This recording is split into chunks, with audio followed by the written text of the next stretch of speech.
Alright guys, how's everybody doing today? Listen, that last video I did, I noticed, I went back and listened to it myself, and I wait too long to really go to the heart of the real matter in the video, and that is the word synagogue.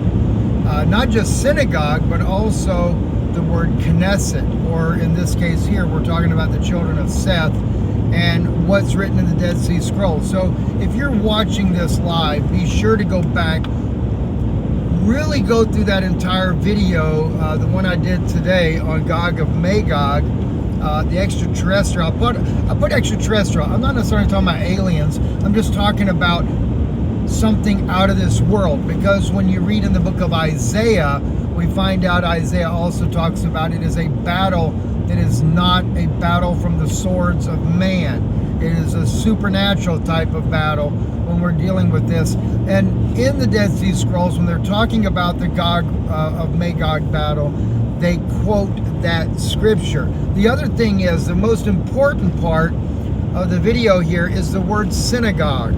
The word synagogue translates out to being a gathering. In my opinion, when I look at this, because there's no real reason for the word Gog in that particular word, synagogue, but to me it is a gathering of Gog. I know that may sound crazy, but think about what Jesus said when he said about, in Revelation, I believe it's chapter 2, chapter 3, I believe it is. I think it's in both chapters, that Satan, or they are the synagogue of Satan.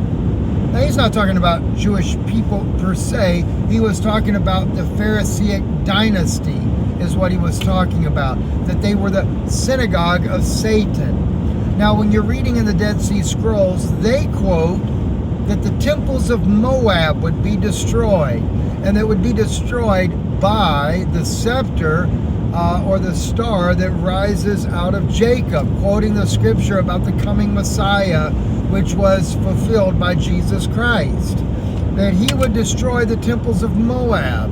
So it lets you know that in Israel there would be temples that would not be true temples of the Heavenly Father, but rather Moab, the Nephilim type of belief.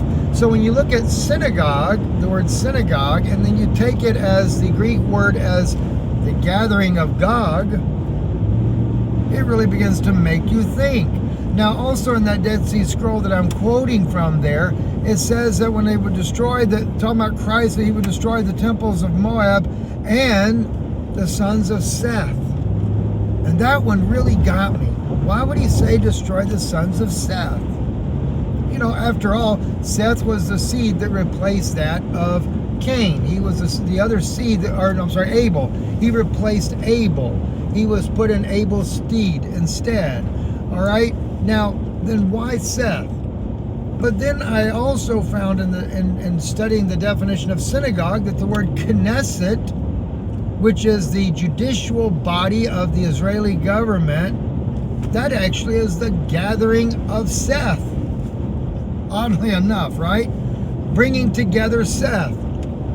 So could it be, and I say this as a conjecture, could it be that the gathering of Seth, in this case here, the Knesset, and the gathering of Gog, that the true part of this is really that of those that say they are Jews and are not, as the scripture so prophesies would be, but they are the synagogue of Satan, or the gathering of Gog of Satan. And so of course you really need to see the video before this, because I go into the other depths of the passages, the scriptures, the Dead Sea Scrolls, all this, how it works together, how it comes together. But just that in itself, and like I said, there may have already been somebody else who's already put this together. I don't even know. I haven't even taken the time to look at it yet. I was putting this together, was actually going to go up on Patreon initially, because I was, the historians, they tried to cut us off, guys. Anyway, the historians in the CIA, they were actually they had sent me a message that they believe that Magog is modern day Turkey, and that Satan's seat mentioned in Revelation is actually that of Turkey as well. And they wanted my input on this, that I agree with that I see it differently, whatever the case may be.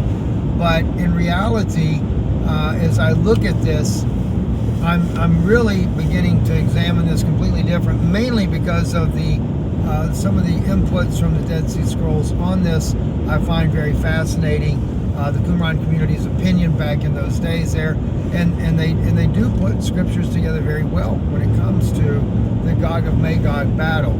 So now, will Turkey be involved in a war against Israel? No doubt. They are definitely setting the stage for that. And hopefully this evening I will get back over. I've still got 3 videos that I'd mentioned a few days ago. 3 videos I need to share with you guys on Patreon. I have not put them up as of yet. We had a very difficult time this weekend at home, and so I apologize for that. But also too, my wife, we posted her video from Odyssey, and definitely you want to subscribe to her. Go to odyssey.com, type in Israeli News Live, and you will go right to Yana's channel there, and always amazing things that she brings out. She starts off the video though right off the bat where the Jewish rabbi Mizrahi out of New York, he's an Israeli-born guy, and he's saying on there that 6.2 billion people, Gentiles, must die. That's what he says in there, and he includes, as he says, 2.2 billion Christians, and he says according to the Torah that has to happen. So he's quoting it like that there, and he says because of idolatry. We've been telling you this all along. This is what's going to happen. They're going to say you're an idolater, and that'll be the excuse. So look, I hope it's a blessing to you guys. I really do. We appreciate your support of the broadcast here, and if you want to continue to do that, please do. IsraeliNewsLive.org, our website. We thank you for your love and kindness. Good day.